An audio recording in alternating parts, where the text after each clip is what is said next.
I'm Caitlin Dryden, and this is Slut.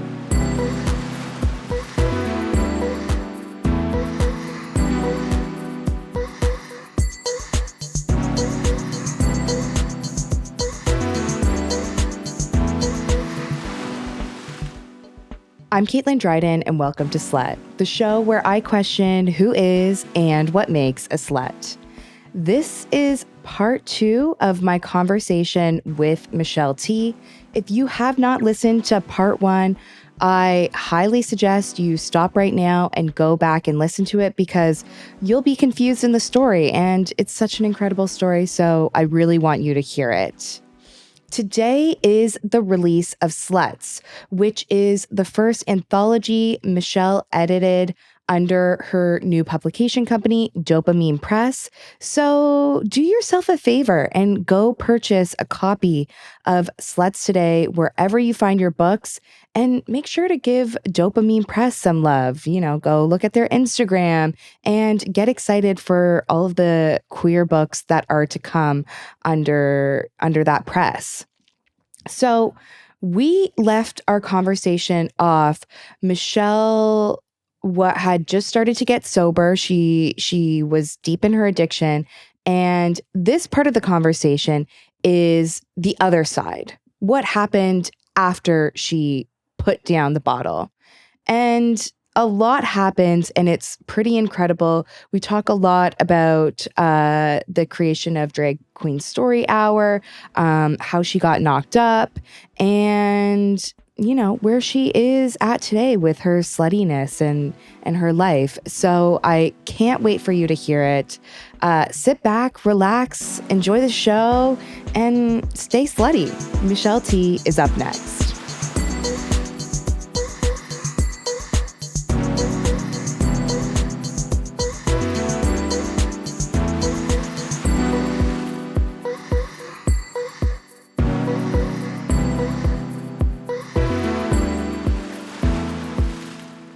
So you're 39, you're sober, but you're living in a house with a bunch of 20-year-olds.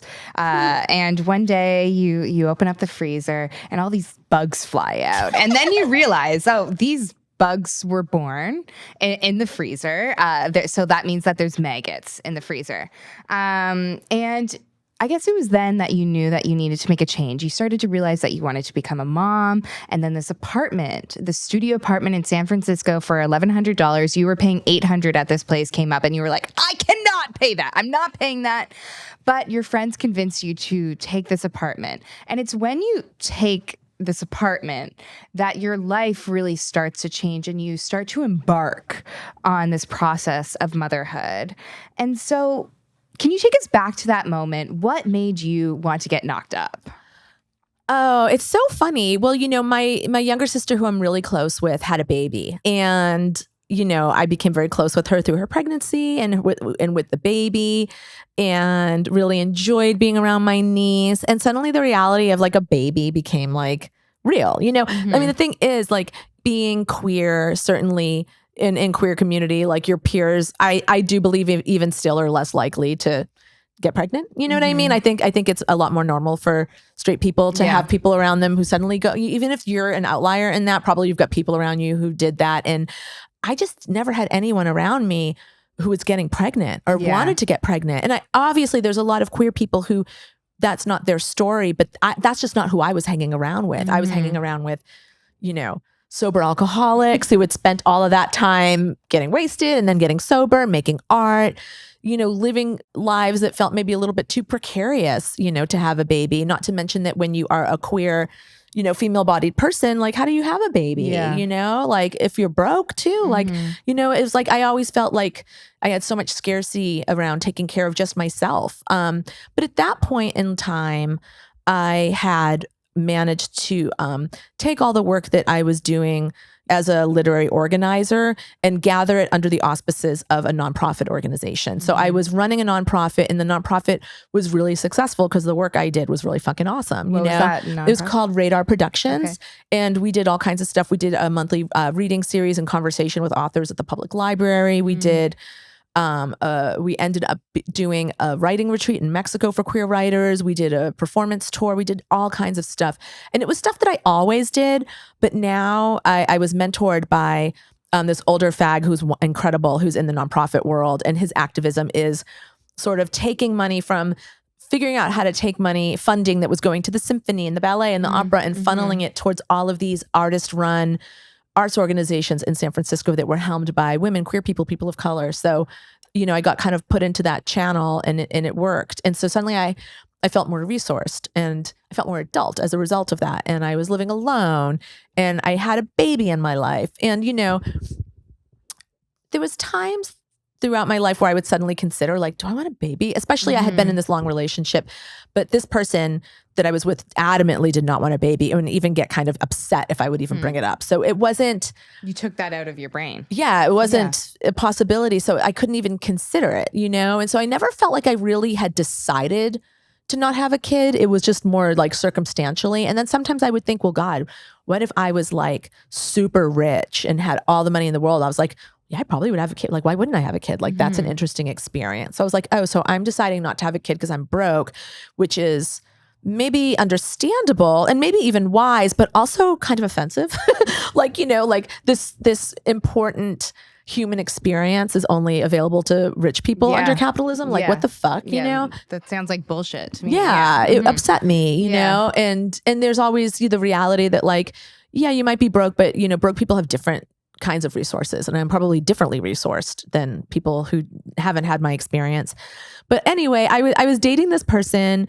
It ended up not being a serious thing at all. It was kind of short lived, but they were really great. And I remember they kept doing this thing where they'd be like, have a baby, Michelle. They're like, why don't you have a baby? And like, they didn't want to have a baby with me. They just had this like weird fetishy thought about me having a baby. They thought it would be like so cute and so cool if I had a baby. And I became enamored with this idea of myself and that they saw me as someone who could maybe do that, like I'd always seen myself as sort of a fuck up or somebody who was barely getting by. And then to see myself as somebody through this person's eyes that maybe had a maternal vibe or, was together enough, like to do it. It was really enchanting. And I started all of a sudden being like, well, maybe I will have a baby, And then when I stopped seeing this person, I actually felt very like, fuck it about romance because I had a hard run. And I was just like, if I'm not going to, I'm one of those people who have always oriented my life around relationships. I'm super relational, and it's always so interesting to meet other people who like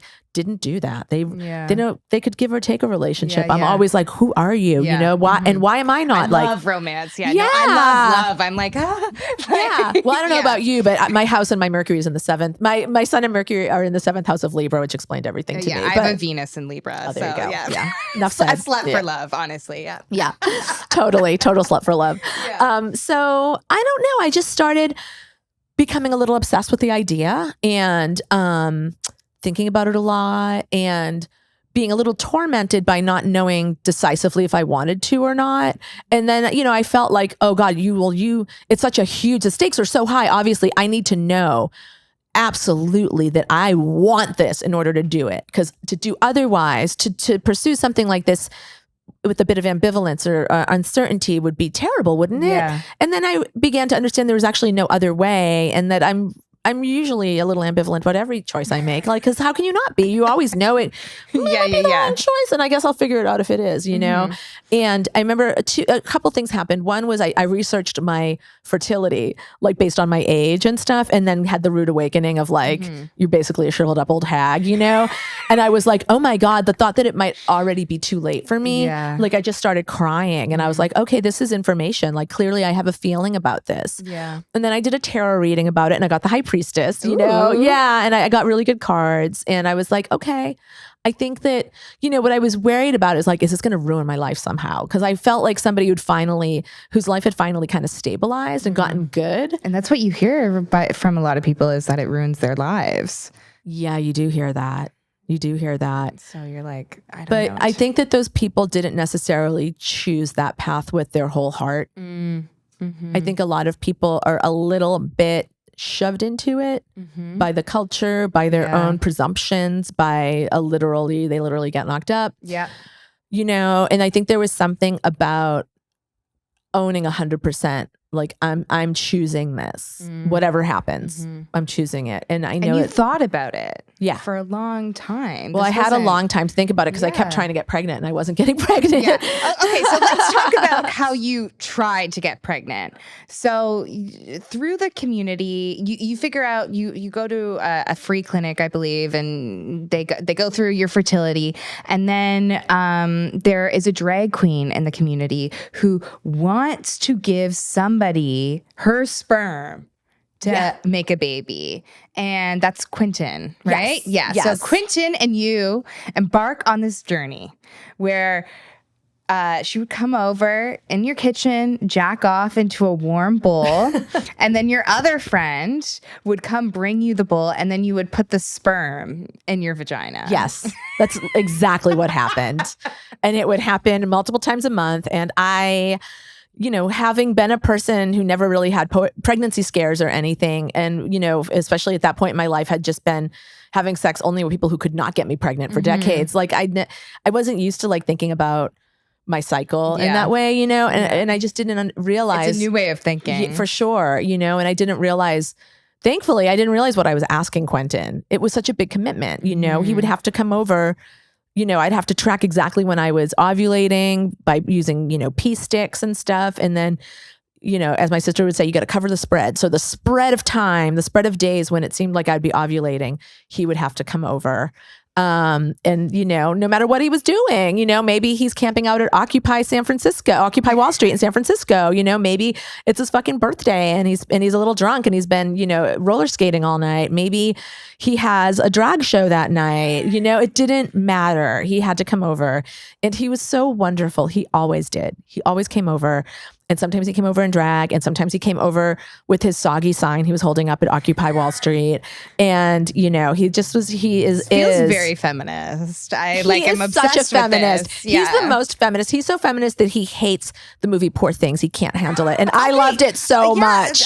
What did you think about it? I loved it. Okay, I just loved it. And I see what people are saying about it. And I understand why it was so triggering for him and for others. And not just triggering, but I understand why it then also led to the sort of intellectual criticism of it. Like it's all valid. Yeah. That said, I fucking loved it. I loved it. I loved that slut. I loved her. I wanted to be her. She was fun. She was a fantasy. I loved the way she approached sex work. You know, I mean, I thought the movie was aware of what it was trying to do. I thought so too.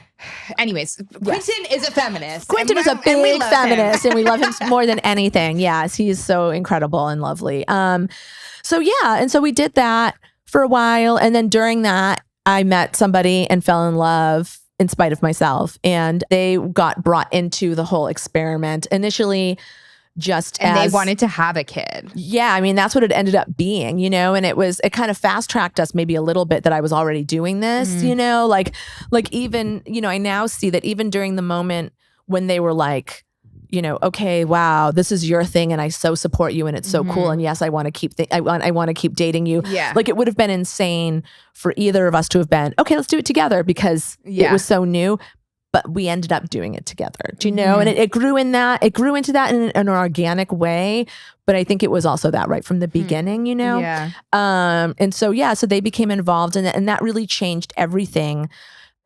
In so many ways. In the most practical way, I had health insurance all of a sudden. They put me on their health insurance, and I'd been trying to have, you know, a baby through the free clinic system. You were saying that felt like the most romantic thing ever, but to them they were like, what? Yeah, I know that to them they just were being like a good citizen. You know what I mean? They're like, of course you should have my health insurance, and I just was like, oh my God. You know, you love me.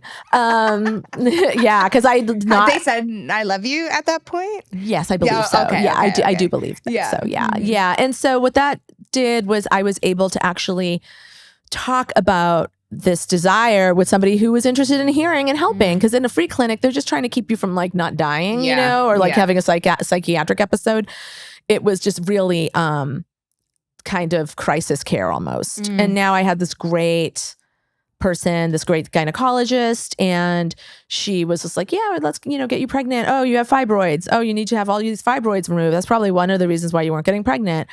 So we did all of that. And then, you know, oh wait, I think I'm mixing up my own chronology. But somewhere along the line, because I suddenly had the additional resources of my partner who had a great job, we decided to look at a fertility clinic, which had previously felt really intimidating and had been a little bit of a like, I draw the line at a fertility clinic. Like, you know, because when I first started trying to get pregnant, it was like, okay, let's see if this can happen. I'm willing to see. I like leaving a lot up to the universe. You know, I don't always necessarily believe I know what's best for me. So I like leaving a lot up to chance and to the universe. And so I was like, well, if I can get pregnant, I'll get pregnant. And if I can't, then I guess I'll just go to Paris. You know, it's like there's other amazing things that await me. It's also the in-between. Like they're just they're so different. Yeah, I know. But it, you know, I ended up finding a nonprofit fertility clinic, which was still really expensive, but way less expensive than a clinic. And I learned that I probably wasn't going to get pregnant in the way that we'd been doing it, you know, at home with Quentin.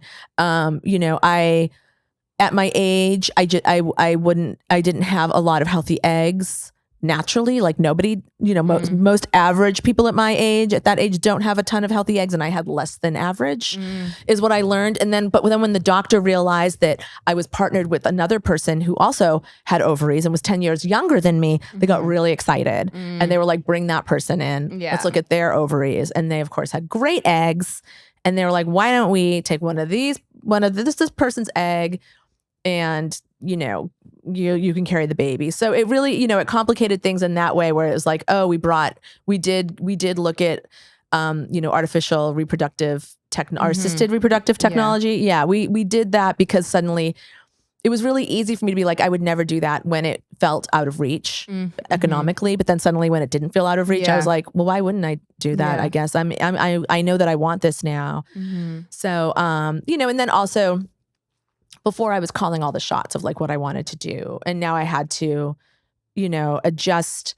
I had to sort of temper myself to include the thoughts and opinions and boundaries of another person. So there was a moment where they felt really nervous about going with Quentin because they thought it would be somehow safer to go with a stranger's, sperm. And I'm really thankful that they ultimately changed their mind, you know, because I'm so grateful I'm so grateful to have my child have like Quentin's DNA for all the reasons, and that he is known to me, and that he's known to my child. And what do you call Quentin? I would call him Donnie, like for donor. That's so sweet. I would call him Donnie to my child, and I still do, even though he knows who he is now. I still sometimes call him Donnie because I feel like, in a way, because my child is still like young, auntie or something like that. Exactly, and it's a way I feel like.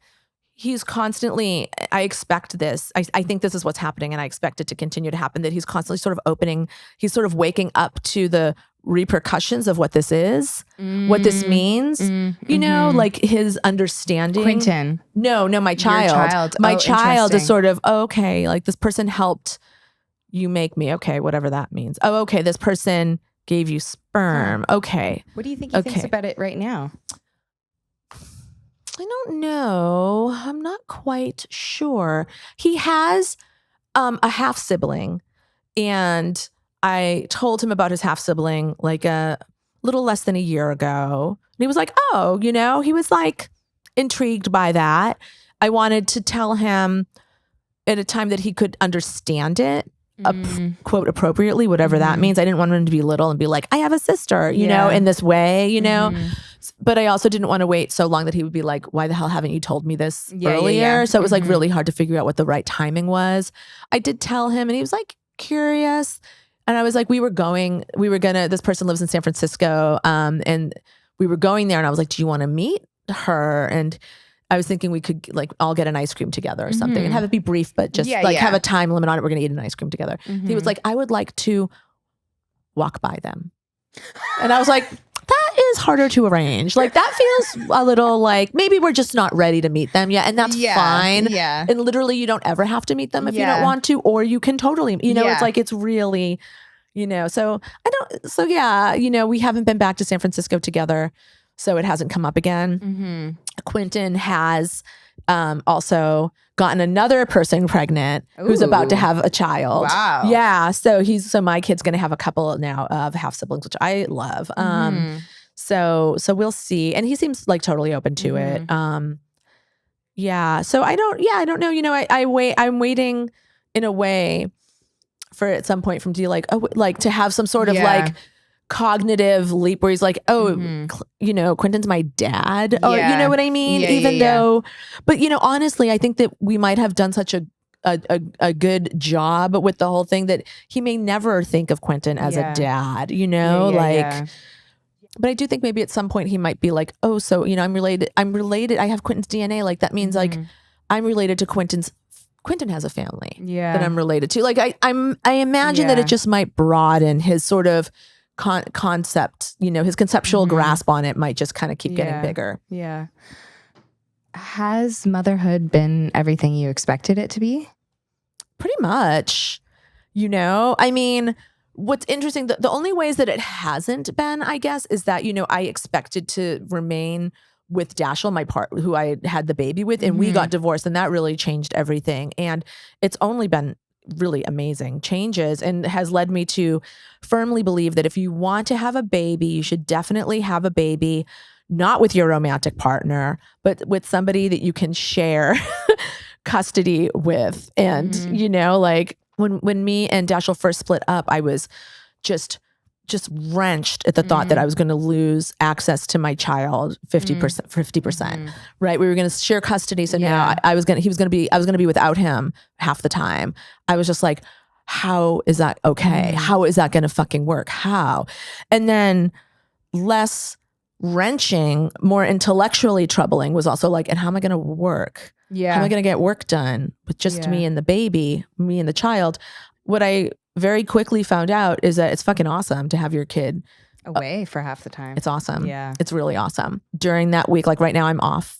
I could be here. You know, if I had him this week, I wouldn't have scheduled this. When this is done, I'll probably go like get some food and sit by myself and read a book like a civilized human being. Independence that a lot of parents don't have. They don't. And, you know, I think a lot of time also, like sometimes I think I've escaped a lot of the real harshness of being like a parent and specifically a mother in this world because I went into it so deliberately with such intention. But I think actually really a lot of it is that I only have him half time. So I, you know, really what parents need, full-time parents need more than anything is a fucking break and a refresh. And they really don't get it. Yeah. You know, so I'm just like, God, why? This doesn't have to be the system. Like this system was created through biology, which we already know we don't need to be slaves to, right? Like, yes, we can accidentally get pregnant with the person we're fucking, maybe, you know? And it may feel so romantic and sexy and sweet to want to get knocked up by that person we're fucking and have that family. But the reality is, I think all of that burnout and exhaustion and resentment that happen between couples and stuff, I think it all comes from that the way that, you know, you're doing this incredibly challenging thing in this little insular pod with no outside air getting in, you know. It's exhausting. It's really exhausting. And I'm really grateful. It's like really the best thing that happened for my life was that I got divorced. Even though I didn't think at the time that it was anything like that. It really has made the life I have today possible. And I love it, you know, and I really value my time with my son when I'm with him. Like I don't go out with friends when I have him. Yeah. You know, I miss a lot of shit. Value the time. You said that,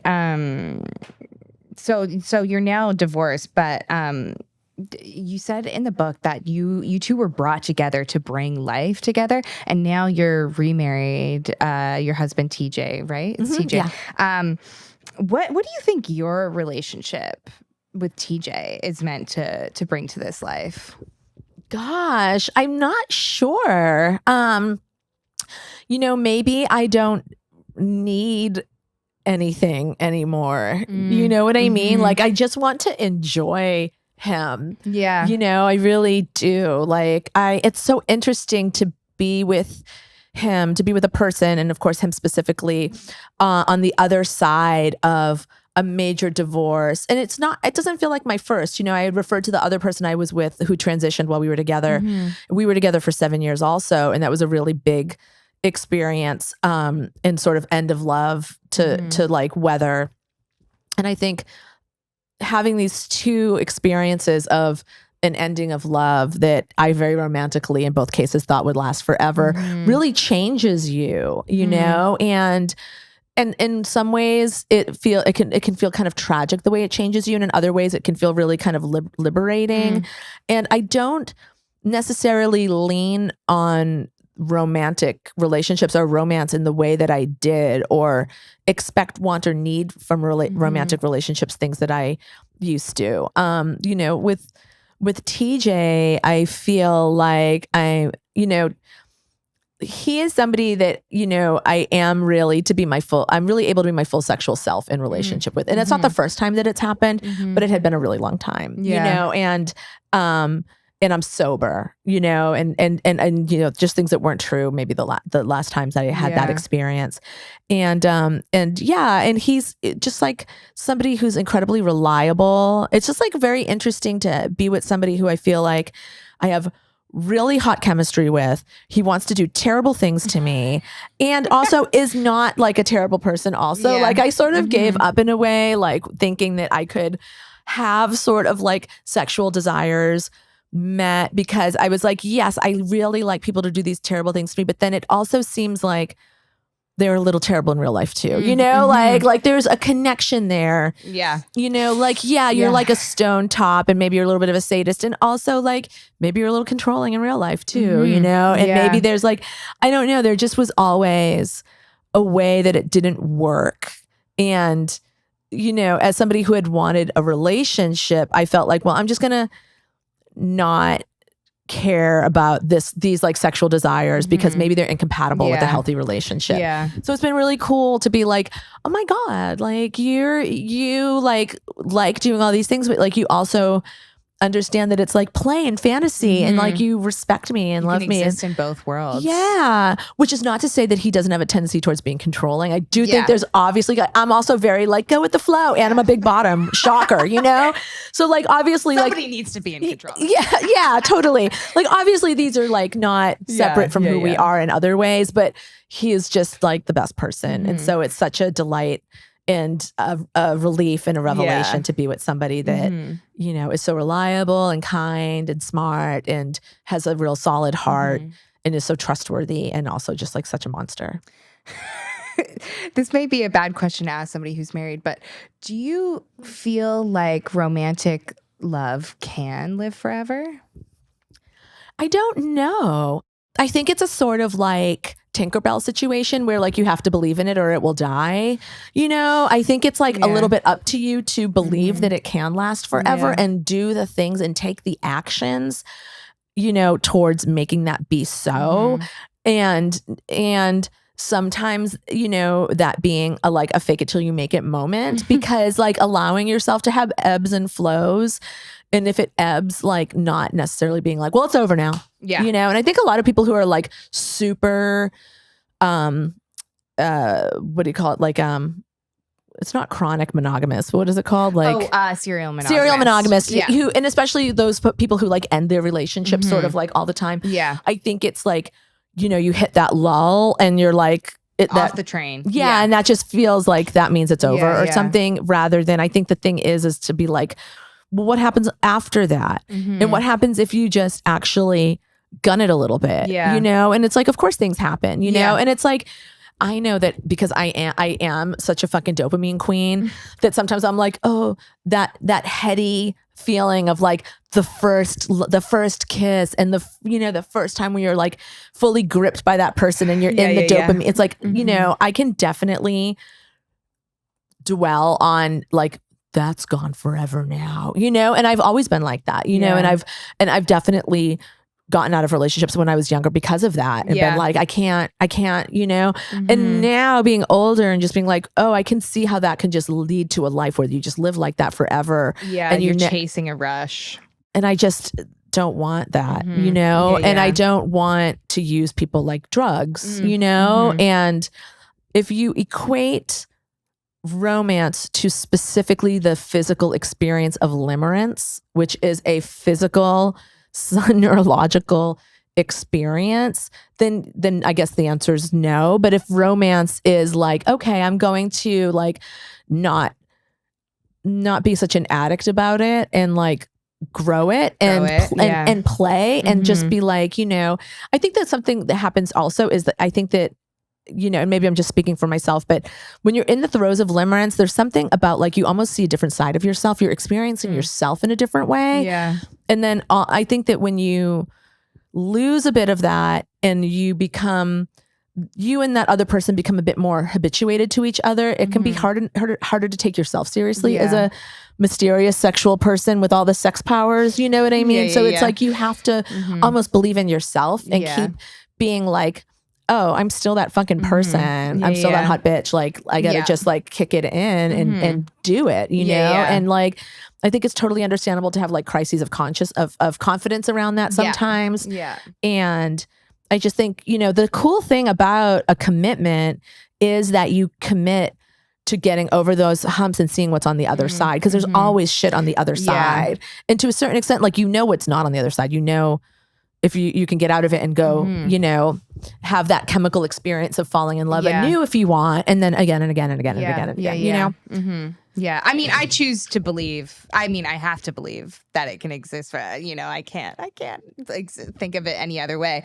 But I want to talk about, something else in your life. So when you finally become a mother, you're going to all these mommy and me story time things and you're bored. It sounds boring. It's very straight. And this is when you come up with what you call your best idea ever. And that is a drag queen story hour. So how did you come up with it? Well, I like mentioning that the real seed for it actually took place years earlier when I was with that person that didn't even want to hear about having a baby. And I never thought I would have a kid. But one of my best friends, the one who delivered the warm bowl, she was working. It all comes back. It is. Yeah, it's all one. She was working as a nanny to this really incredible child and who was very young, but already had all of the beautiful evidence that he'd probably be a gorgeous gay child, right? And they would come to my neighborhood. I lived in North Beach in San Francisco, and we'd go out and play together. And there was an amazing little boutique called Rosalie's New Look, and it sold wigs among other things. But the wigs were wild. They were like Marie Antoinette wigs. They were big and poofy and pastel, and they were in the window. And whenever we walked by, this child would just stare. And he couldn't move. He just loved it. And when we told his mom, who was like supremely cool, she was like, oh my God, I should have a drag queen come to his birthday party. He'd love it. And it just, something kind of like clicked, like drag queens and children's birthday parties, drag queens and kids, like, duh, yeah, right? Yeah. And so then, yes, I had my own child. I was going to these story times. And I do not mean to knock like non-drag story times, because it's wonderful that libraries. It's a place that exists for them. Exactly. Yeah. For Do you need to be there all the time? Maybe not. I mean, it was part of the adjustment that I kind of knew was coming for me, and that I, became a mom in my 40s after spending decades solely in queer arts community, freaky, punk, radical arts community. And suddenly I'm in these really straight, I haven't been around that many straight people for decades, since I was like a kid. So yeah, I felt a little out of my element, a little bored. And, at the time I was running that nonprofit Radar. And so I was always having to come up with new ideas for events and for programs, for our, to get grants and stuff. And so one thing I knew I was leaving, I was moving to San Francisco. I was moving to LA. I couldn't bring the organization with me because our funding was very rooted in the Bay Area. So, but I was doing my final proposal, and it was for this project called Queering the Castro. And it was about how to make the Castro queer again. So the Castro being a really famously gay, specifically gay male neighborhood in San Francisco that had become gentrified like all of the city. And a lot of that gentrification was a lot of heterosexual couples moving in, and then moving into this famously gay neighborhood and then having a problem with like the fact that like sometimes there's naked men walking, like literally naked men walking around, or there's like BDSM gear, in a storefront window, all these things that aren't necessarily quote family friendly. So I was like, okay, I wanted to think about like, how do we what do we do? How can we queer this neighborhood again in a way that's playful too, very important, and not necessarily hostile, but reclaiming and playful. And one of the things I was doing was sort of thinking about the neighborhood and like, where are there venues to do things in the neighborhood and what venues do I have contacts with? And I had done some programs at the Harvey Milk branch of the San Francisco Public Library previously, and I had just been there for a boring story hour. God bless the librarian who did it. It's not their fault. It's an inherently boring medium. They're a cog in the system. They're a cog in the system. They did their best. They're not boring, but their story times are boring. And I was like, how can I? And I was like, oh, duh. How do I queer that? A drag queen. Duh. Yeah. Who does every child, who are they dying to hang out with and they don't even know it? A drag queen, right? Larger than life, colorful. They're a fucking walking, talking craft project. They're used to talking down to people.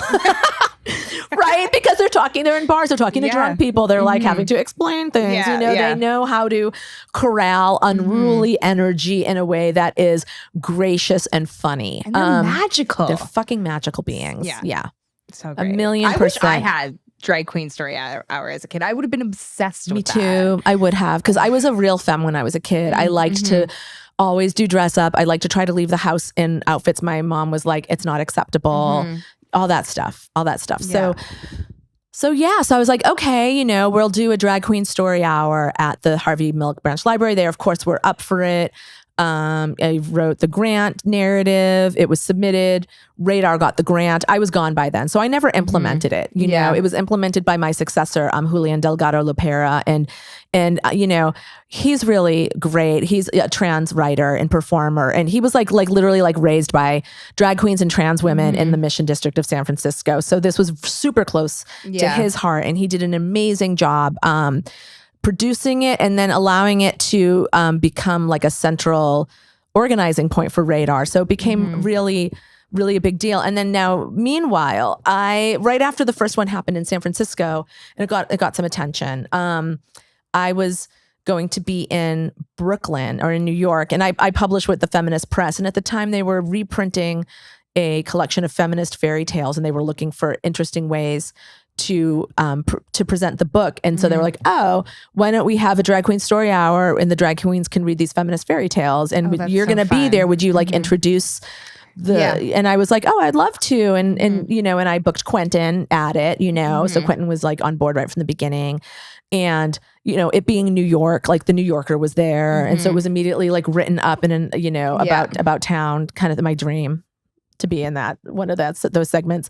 And it just kind of really took off. And it took off immediately. And then it took a minute for the right wing to sort of know about it and to organize around it. There was definitely a moment where queers really knew about it, and all the queer people were really excited, and I was getting emails from everywhere, and I was inspired to create a chapter in Los Angeles. So with the help of another parent who was a genderqueer, assigned male at birth parent who wanted to do it, who had a lot of connections in the drag world. We did it together for a bit. And then after a while, I was like, oh my God, I'm a middleman between drag queens and librarians. I'm not necessary. There's not enough money in this for me to be taking a cut. And I also can't not take a cut if I do it. So why don't? And so I sort of handed it over to Pickle, who's an incredible drag queen. I was like, do you want to manage this? Me and Michael don't need to. It's just should be. It makes more sense that you're Charlie and these are your angels, So and then, as we know, there was, a right wing. People started organizing around it, and all of the media requests started coming in to talk about it. And I felt really hostile towards it for a while, even though the journalists were, without exception, pro drag queen story hour, because you'd literally have to be a monster. Were investigating. Yeah. But I felt also kind of at first I was like, why even give them a platform, right? And then but also I'm a writer, I understand why give that problem. There's a conflict that's interesting, right? And then it grew to such an extent that I was like, well, of course you have to write about it, and it would actually be a disservice to not let people know that this is going on, so they can be aware if they're doing drag queen story hours, or so they can support drag queen story hour, because we need support. It was really framed as a backlash, and that really bothered me because I think the whole idea of a backlash is you've gone too far, and now this is an inevitable kind of writing of the extremity of your action, Yeah. sort of. I feel like that's a little bit like the shadow implicit side of that. And I just kept insisting, like, this is not a backlash. This is, you know, business as usual. Like, right-wing people always organize against queer liberation and queer progression. And this is no different than Anita Bryant, you know, trying to stop queers from being able to teach children. It's no different at all. You know, if it took a minute for right-wing people to know that this was happening, it's because why would they know? You know what I mean? There's just like, they just didn't know. And then they found out and then they got upset and, you know, just wanting to hoard all the resources for their self and their vision of what the country is, ignoring the fact that like drag queens are part of the country and they pay taxes. And so are the families that want their children to be read stories by drag queens at the public library that their taxes support, you know, et cetera. So it felt really important to me when talking to journalists to reframe that, like, this is not a backlash. Like, this is not a punishment for going too far. Like, this is something that no queer person is surprised that this is happening. We know that these people are fighting against our existence all the time. Way possible. Yeah, constantly. And they're the same people that are fighting against, you know, Black people and, you know, Black people wanting the right to like know their own history and pass their history, you know, on in the school districts that their taxes support. You know, it's like, it was all one thing. So yeah. You know, it's just so heartbreaking that like something so wholesome and that like was coming from like such a genuine place has been used against the community and to push their like the conservatives anti-gay legislation along. And, you know, sometimes they even call it grooming, and it's like it's not even grooming. It's just bullshit. But Arizona, Montana, North and South Dakota, Minnesota, Kentucky, Tennessee, Arkansas, Oklahoma, Kansas, Texas, Missouri, West Virginia, South Carolina, and Nebraska have all created bills to prohibit drag queen story hours. And I can't remember what interview it was, but you said once that you hate it when people call you an activist because you used to be like an activist and your body was on the front lines. And I also used to be an activist where I like had my body on the line, and so you don't feel like you can call yourself an activist anymore. And I feel the same way. But you know, it's funny that you feel like you can't call yourself an activist, but this feels like such an activist move. So I guess I'm just like wondering where you sit with the title of activist, and you can talk about that. I'll get you some more water. Oh, thank you so much. I think my resistance to being called an activist came a little bit more from maybe like my books, like people suggesting that my books and my book writing was activism. And it didn't really feel like activism when I'm like benefiting from it so personally and materially, you know, like my profiles rises and I get paid, and I just feel like, you know, and I know that there are lots of people whose job is, you know, essentially activism, and they do get paid, and I think that's awesome. But it just didn't sit right. But yes, with Drag Queen Story Hour, I do feel like that is activism, and that was activism. And to a certain extent, the work I did with Radar was also activist in that it was, you know, centering, you know, voices and promoting, you know, writers that didn't, you know, have the opportunities maybe that other writers had because they were queer, people of color, trans, et cetera, you know, working class or poor, low income. So yeah, I do believe that Drag Queen Story Hour is definitely activism, and especially for the queens that are out there on the front lines. I mean, that is activism. And I'm hesitant to say that the librarians are activists because it sort of politicizes them exactly in the way that right-wing crazy people want to say, oh, look, they're being political and this is their, you know, their federal or like doctors who are giving abortions. Right. And it's, Yeah, you should have access to abortion. Right. And it's like librarians are just like champions of freedom of speech, which I guess is political, but I thought that was just like a core value of our country and worth fighting for and stuff. So, you know, but yeah, it is, I feel like the way that conservatives have totally become unhinged about it has really made it activism. Like they've actually made it activism. It didn't start off. Would not have been activism, right? It would have been just a really fun event. Sluts, I need you to stop what you're doing and follow the show wherever you're listening and rate it 5 stars. You can also follow me on Instagram at Caitlin Dryden and at Slut Podcast. And you can also find me on TikTok at SLT Pod. This is a one slut production right now. So I'm doing everything from engineering it to mixing it to doing social content. And it's a lot. It's a lot for one woman to do. So I really need you to show me love in this way so I can grow the show and, hopefully bring some people on to help me out here, because I'm putting a lot of my pussy into this, and I love it, but I also need some love from you. And so I thank you in advance for doing all these things. It really means a lot to me. And also, while you're here, make sure you give our guest, Michelle T, some love on Instagram. She's at Michelle TZ, and she's also on X at T Michelle. And make sure you purchase Sluts. It is wherever you can find books, and it's a great book. It's one that you need as a slut in your library. So you should go ahead and get that.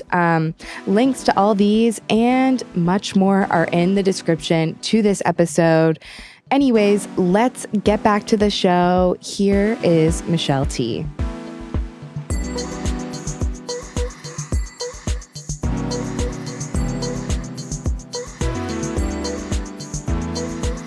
We've been circling around this idea of dopamine this entire conversation. I know, right? It came up a lot. Yeah, intentionally, not without intention. But you've wanted to become a publisher for decades, and you always said that it felt out of reach because of your class status, your queer status, your woman status.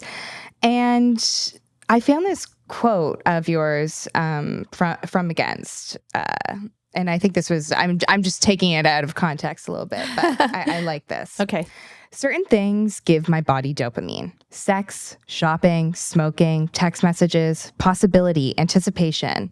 I recently learned talking about yourself triggers a dopamine release, and my entire adult life made a sad new sense. I'm an alcoholic, and I think that this grasping for sensation, this need for dopamine, for a high, is what turned my drinking sour. I don't know if I have less dopamine than you or if I'm simply greedy. Having taken away alcohol, I'll lunge towards fucking or finding myself dizzy, sweaty from the sight of a perfectly designed shoe.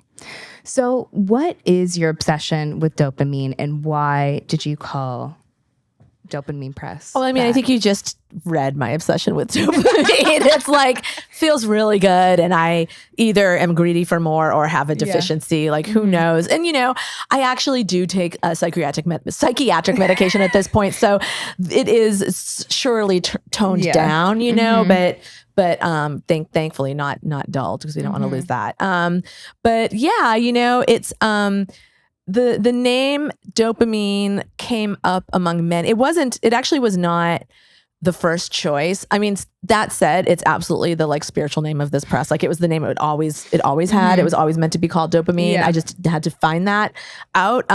Initially me and my partner in this press, Beth Pickens, we had a couple brainstorming sessions where we were just thinking of all these different names. And, it's late in history to name a thing. There's a lot of names that are taken, and you can see that by a quick Google, what's out there. And so we were dissuaded from using a lot of other names because there was already some sort of association with them, or, we were afraid it would cause us problems. And then we landed on dopamine, and it seemed like a kind of a clear path. And then the more I thought about it, I was like, God, this makes so much sense, because I'm getting dopamine planning this, like planning this press is giving me dopamine, picking the authors is giving me dopamine, looking at at all of the graphics gives me dopamine. It's like, and hopefully these books will give other people dopamine. And there was also trying to think about, what's the aesthetic of the press? Like, what's the sort of brand identity, to use gross language? It's not even gross anymore. It's so normal now. I remember when it was gross. It's like not. I remember when somebody. You have to say that it's gross though before you. Yes, because I'm not, for sure. I remember, this is has nothing to do with anything, but it's so funny. I remember when I was working at a bookstore in San Francisco in the maybe late 90s, early 2000s, and somebody came in and wanted a book about branding, and I brought them to some mod prim art books about piercings and brandings and scarification. Because that's what I thought they were talking about. And they were like, no, marketing. And I was like, what? You're like, what's I didn't marketing? know what they were talking about. I'm like, I thought you meant like branding, like BDSM, like brand. I hope Okay. they're listening to Yeah. this. Oh my God, me too.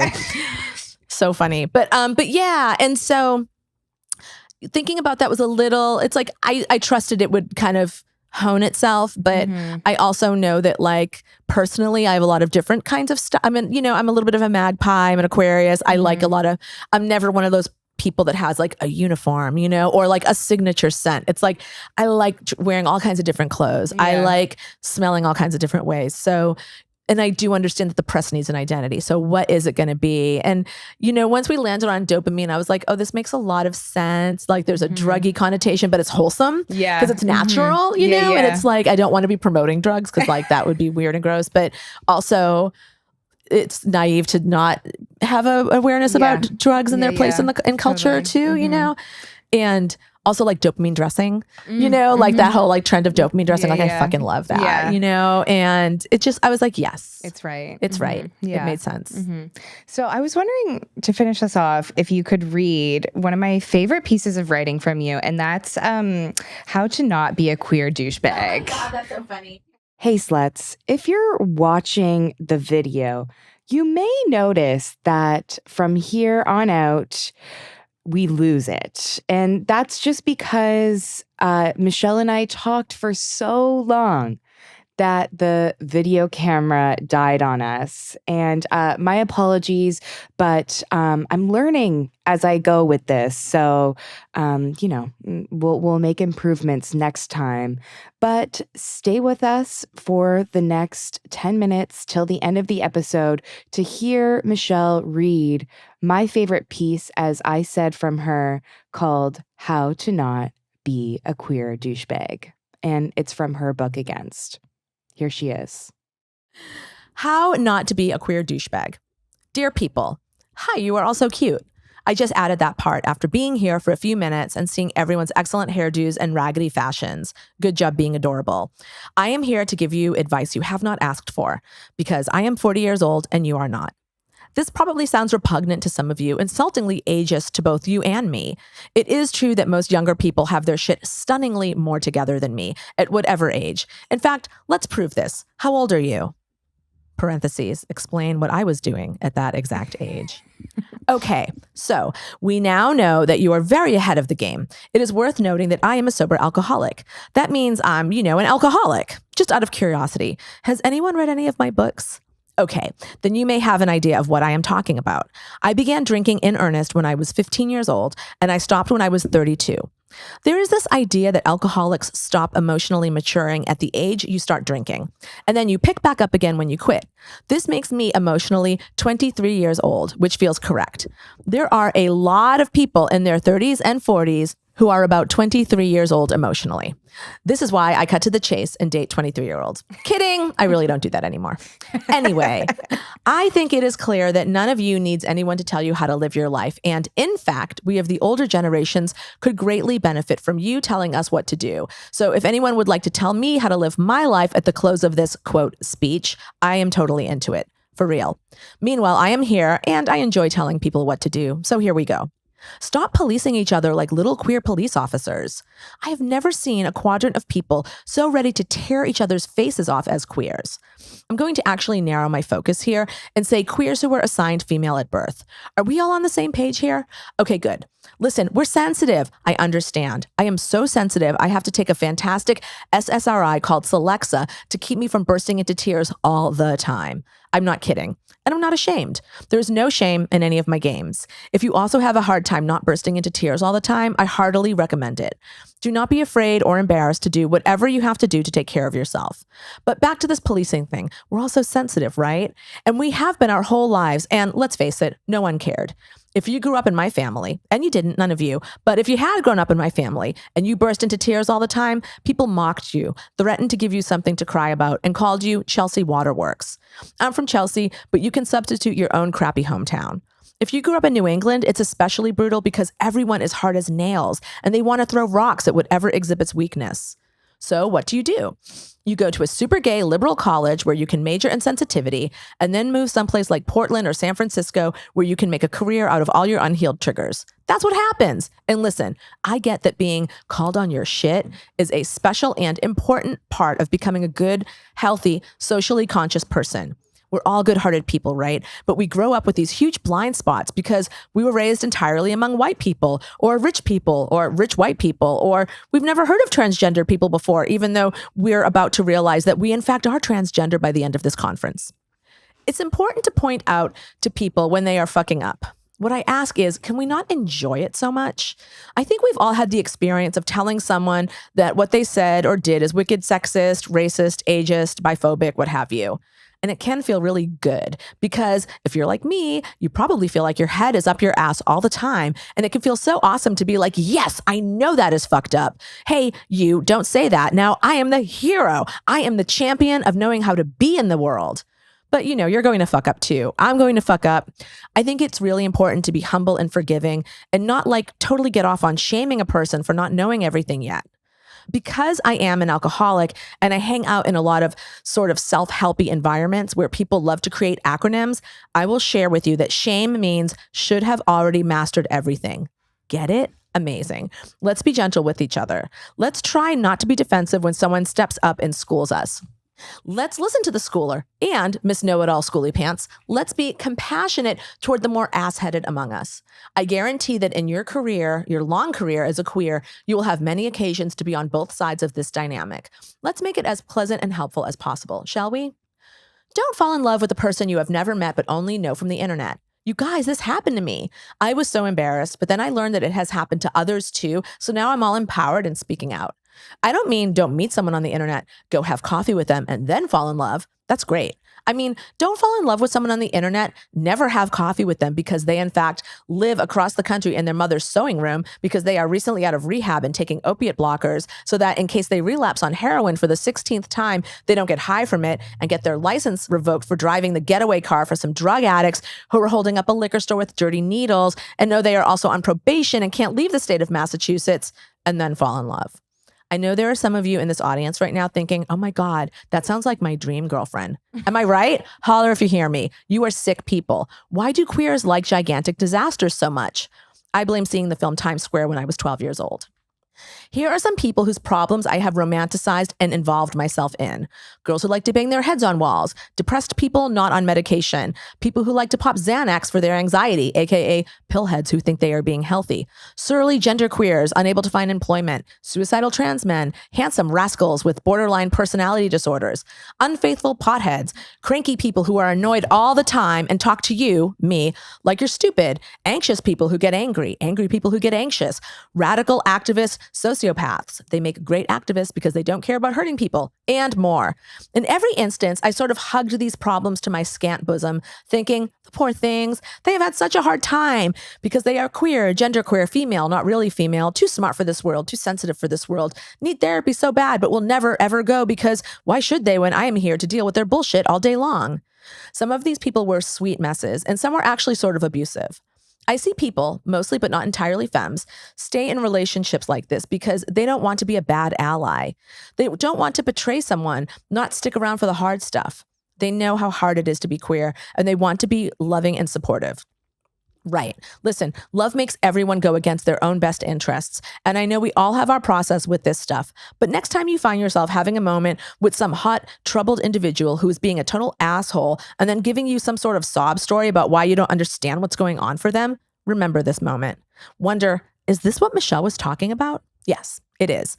And you, hot, troubled individual, next time you are trying to make your date pay for all the genuinely horrible and inexcusably fucked up things you have survived, may you experience a moment of clarity in the midst of it and think, oh my God, I really have to go to therapy.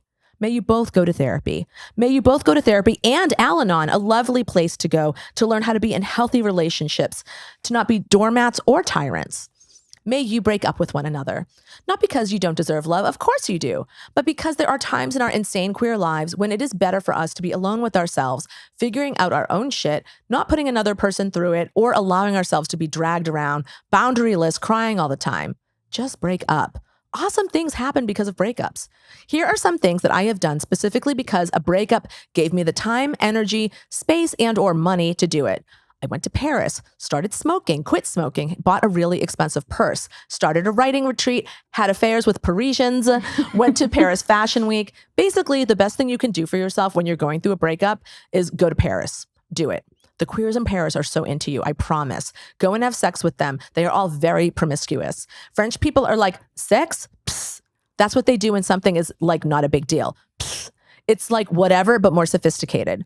So, okay, the point of this tangent is stay away from painfully dramatic relationships. And if it's too late and you're already in one, break up and go to France. And if you are the painfully dramatic person, go to therapy and start getting better. You don't need to be in so much pain all the time. You are not the only person in the world having sex. Dudes, I know, it's exciting. Sex is pretty much my favorite thing in the whole world. I am with you. But there is this phenomenon in the queer world, I think maybe because being sex positive has been so important to us, right? Because people try to repress our sexuality and they pretty much force us to rebel and shove it in their face, which is fun. I get it. But sometimes it seems like queers think no one else is having sex. And guess what? They are. Totally normal seeming squares are getting it on, sometimes very perversely. My first boyfriend, who I dated when I was like 18, before I even knew I was queer, he liked to be fisted in the butt. Can you believe it? I mean, I wasn't queer yet, so I didn't know about such practices and I was freaked out. But I did my best to accommodate because that's what friends do. Friends who are having sex with each other. Of course, it's worth noting that you don't have to do anything you don't want to do, sexually speaking, ever. But it's nice to be open-minded and not have, as they say in some of my self-helpy groups, contempt prior to investigation. That means hating on something before you've ever tried it. To be real, I was horrified at the thought of sticking my hand up my boyfriend's butt. He was horrified at spanking my ass, but that's what we both wanted. We were both freaky perverts, but in totally mismatched ways. So tragic. Perhaps some of you are in this situation right now. What's great about life is that you can absolutely find someone who is into the same twisted fun time you are into. You don't have to put up with someone sort of mopily fisting your butt like I did to my first boyfriend. I hope that he has found happiness and is right now with a girl who wants nothing more than a bent-over boyfriend, just as I have found a darling individual who is so nice but still wants to slap me around. Awesome. That's good. That was great. Thank you. That was written as a speech that I delivered to a conclave of various students that were going to different liberal arts schools in New England, and they all came together. Yeah, in a conference. I just love that so much. Thank you. I haven't looked at it in a long time. It was very fun to read. Oh, good. And, you know, I love all of your work. And thank you so much for coming here today and sharing so much about yourself and being so open. And yeah, I've learned a lot from you and researching. So thank you so much. I'm honored and touched at the depth of your research. And it's really unusual, I think, to feel so holistically seen by an interviewer. And I'm kind of flabbergasted and feel very grateful and humble. And thank you. Okay. Yeah. Thank you so much for being here. I really appreciate it. Oh. Yeah, for sure. Oh my God, are you kidding me? I feel like I didn't.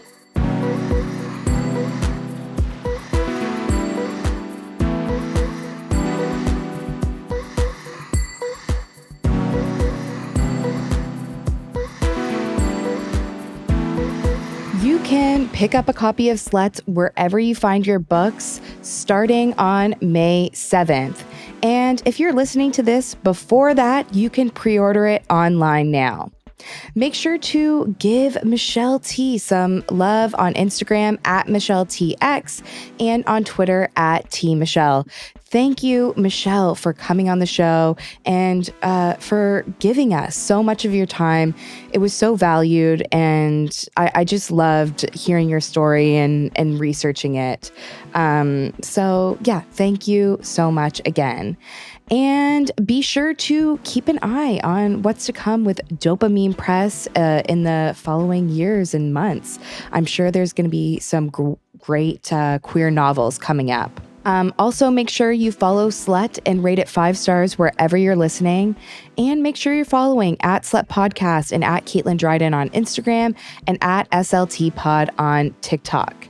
If you're listening to this and you would like to watch it, you can do so on YouTube and Spotify. And if you're just a listener of the show, give me some love on YouTube. Hit that subscribe button. It really helps me out, even if you don't listen there. And if you'd like to, you can purchase a Slut sticker pack at slut-pod.com. That's slut-pod.com. Links to all these and more are in the description to this episode. Slut is hosted by me, Caitlin Dryden, and I edited and engineered this episode. And yeah, it was a lot of work, if you were wondering. Yeah, it was. Graphics are by Keisha Gargarello, and the song is also by me, but I did have some help from Corinne Davis and Michael Mason. And thank you for getting slutty with me. I will be back very soon with a solo episode, so don't worry. You'll hear from me, and I can't wait to talk to you then. Bye, sluts.